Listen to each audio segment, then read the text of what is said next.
Hey, welcome back, freshwater fishing novices, new viewers. This is a common problem that happens when you're in a kayak, a boat, a paddleboard, a float tube. Basically, if you're not on shore, so you can actually access your snag. My friend Crispy in the background, that's Crispy, and she's about to hook up with a log. I'm going to show you how to get it unsnagged. Wind your line up. Put it like as tight as you can, and then you point your tip down at the log on whatever side you think it's hooked, and it should come loose and you should be able to pull the whole thing out. Now, so which way is your line going? So you want to get right over your line, paddle up to it or whatever, or pull yourself to it. You want to make sure your line's nice and tight, and then you just stick your rod down like this, straight down. Bloop.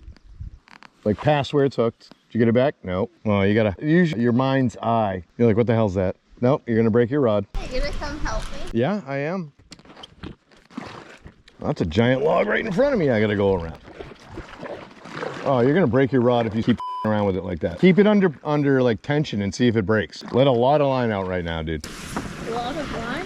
Line.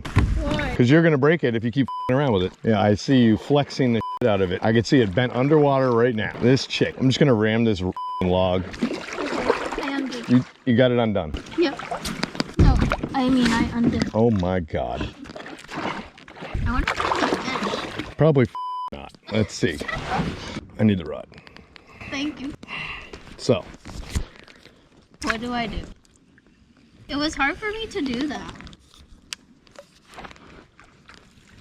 You're gonna make it look so easy. There, it's undone. How did you do it so easy? Because I've done it before and I know what I'm doing. And that's how you get your hook unstuck when it's underwater, folks. He's a professional. Freshwater fishing, what the